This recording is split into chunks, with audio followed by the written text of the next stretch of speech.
Hi, today we're demonstrating a 1979 Gibson Les Paul, better known as the Paul. It was a special run from 1979 to 1982, and it features a walnut body, mahogany neck, and which is fairly unique because most of them were made of mahogany.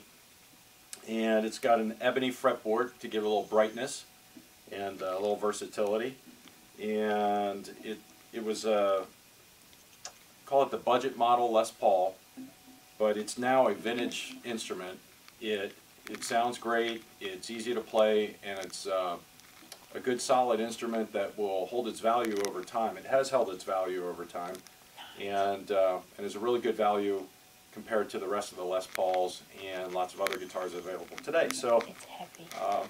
just a little background. If it's so great, why am I selling the thing? Well, back about 5 to 7 years ago, in an effort to relive my youth, a friend of mine had one of these guitars when I was first playing in a band, and since they're such a good value, and I really think they're going to appreciate over time, I thought I'd corner the market and start buying them up. So I bought two at the time, and then I just gave up, and it just wasn't worth my time to do that. So I have two of these guitars.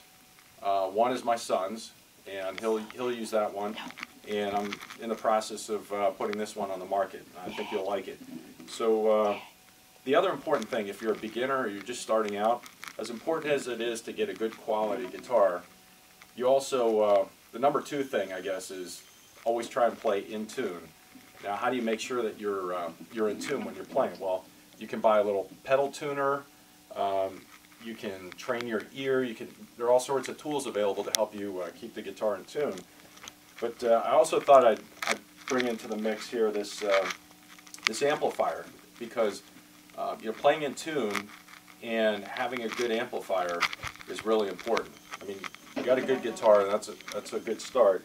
But the other important part of the equation is the amplifier, and trying to get a variety of tones, and that'll inspire your playing. So what I brought along here is the Fender DEC, which is a small Fender amplifier that's got a lot of versatility, and it has a built-in tuner. So I've already tuned up the instrument. Maybe I'll give you a little demo of that later. But the cool thing about this is that you can do hard rock to some sort of blues to a country or funk. I mean, there's all kinds of stuff. Let's see here. Here's some kind of country.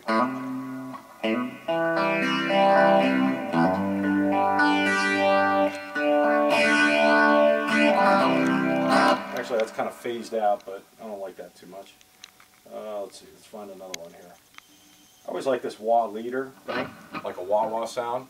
You don't have to have the wah-wah pedal and you're hitting the pedal the whole time. It does it for you.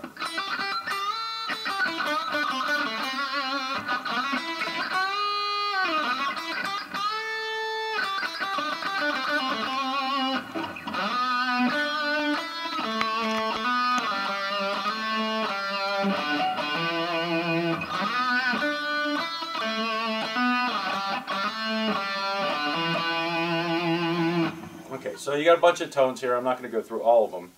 It's got the tuner, but here's the other cool feature. If you can't always have a drummer at your disposal, you can't always play with a band, it's always good to have some kind of rhythm backing, and this thing has it. It's really cool. So let me give you a little demo.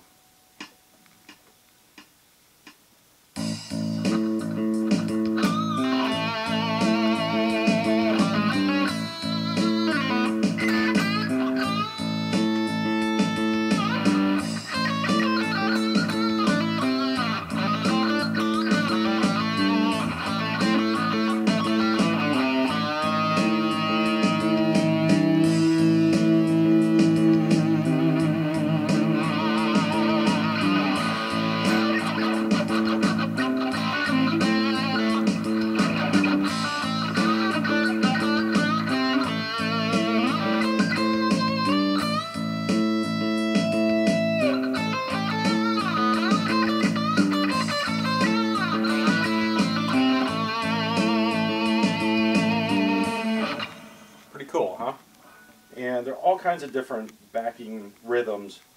There's a little funk thing. Let's try this.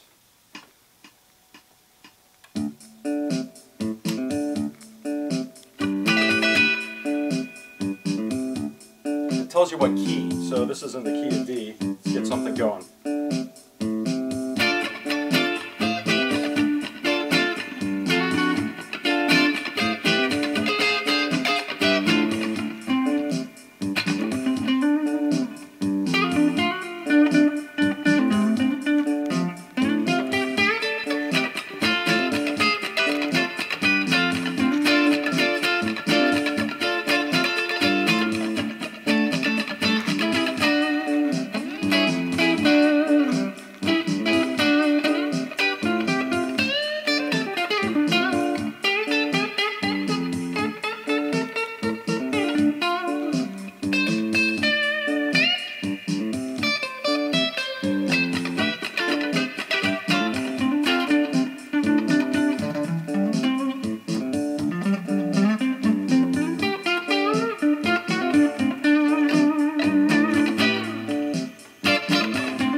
So you get the picture. So 1979 Fender, 1979 Gibson, the Paul, and a Fender G-Deck. Good combo.